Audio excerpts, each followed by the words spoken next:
수술 받았다는 분들 많이 봐요. 네, 맞습니다. 2020년 기준으로 한 통계에 따르면 우리나라 백내장 수술이 약 70만 2,621건으로 그 수술 중에 1위를 차지했고요.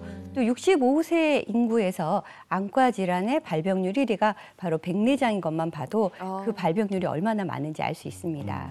근데 이 백내장은 눈동자가 하얗게 변한다고 저는 알고 있는데 실제로 주변에서 제가 이 환자분을 만난 경험은 잘 없거든요. 네. 어떤가요? 예, 지금 말씀하시는 현상은 엄밀히 말하면 검은 자 내에 우리가 빛에 따라서 조절되는 동공이라고 있습니다. 그 검은 자 안에 동공 안에 있는 수정체에 아주 뿌옇게 변한 혼탁이 비쳐 보이는 것을 말씀하시는 건데요. 우리나라의 의료 수준이라던가 또 우리나라의 건강에 관심도를 보면 요새는 그렇게 심하게 진행된 백내장 환자분을 만나기는 쉽지는 않습니다.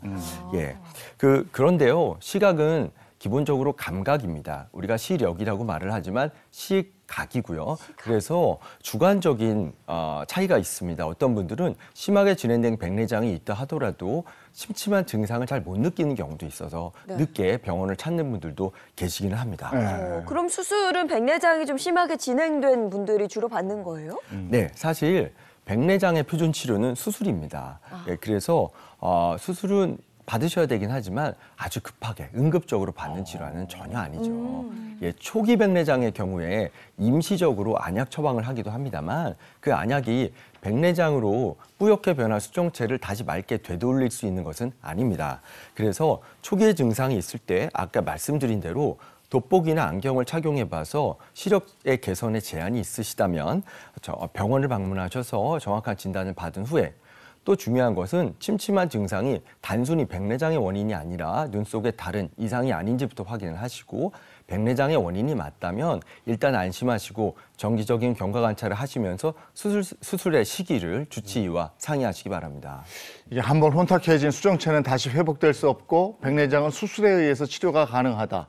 수술 얘기하면 이게 무서워진단 말이에요. 그렇죠. 네. 이게 초기에 어떤 증상이 나타납니까? 백내장 환자들은? 예, 그 백내장이 수술을 받아야 되는 질환이므로 초기의 증상을 잘 아는 것이 아주 도움이 될 수가 있는데요. 처음으로 눈이 침침해지는 증상이 동반되면서 말씀드렸던 대로 안경을 착용해도 돋보기를 써도 시력의 개선에 제한이 있게 되고요. 두 번째로 빨강, 분홍, 주홍, 다홍 같은 비슷한 색깔의 명확한 구분이 조금 어려워지기 시작합니다. 그리고 조명이 밝은 것보다는 조명이 약간 어두운 곳에서 더 편안히 보이는 증상을 느끼게 되고요.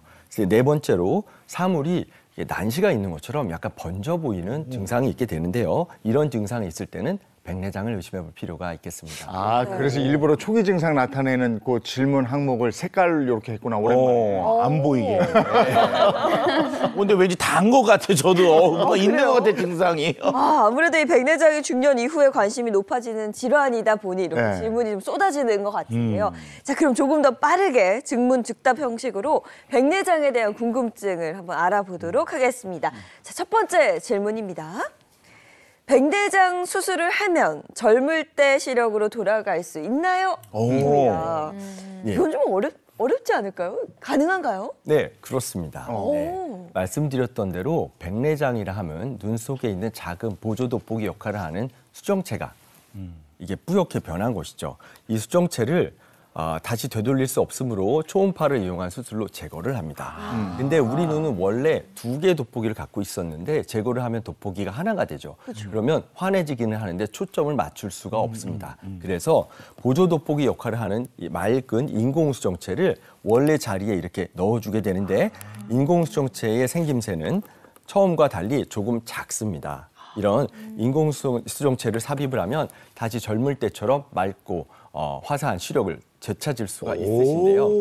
수술이 이제 과학이 발달함에 따라서 요새는 이제 수술 후에 글씨를 볼 때 돋보기가 필요하신 경우도 있고 필요하지 않은 경우도 있으므로 참고하시기 바랍니다. 자, 두 번째 질문 가보겠습니다. 백내장 수술 후에 또 백내장이 생길 수 있다던데 이거 사실입니까? 이런 질문이 들어와 있습니다. 네. 그것은 아닙니다. 말씀드린 대로 수술을 통해서 완벽하게 수정체 조직을 제거할 수 있으므로 백내장이 다시 재발할 수는 없습니다. 그런데 이 수정체는 얇은 주머니에 쌓여 있습니다. 우리가 수술을 할 때 이 주머니는 잘 보존하면서 수술을 하는 것이 수술을 잘 하는 것인데요. 이 주머니를 그대로 두고 주머니 안에 있는 백내장만 제거를 하게 됩니다. 예를 들면 사과 껍질을 아무리 얇게 깎아도 빨간 사과 껍질 안쪽은 하얀 사과 속살이 묻어있게 되죠. 백내장을 싸고 있던 껍질 안쪽에도 백내장 세포가 눈에 보이지 않게 남습니다. 아무리 열심히 제거해도 남게 되는 그 세포들은 백내장 세포이므로 열심히 뿌옇게 변합니다. 그래서 수술하고 나서 수개월 또는 수년 후에 초기 백내장처럼 약간 침침해지는 증상은 발생할 수 있습니다. 그것을 우리가 수술 후에 발생하는 뿌연 증상이라 하여 후발성 백내장 이렇게 부르는데요. 걱정하지 마세요. 후발성 백내장은 간단히 레이저 치료가 가능합니다.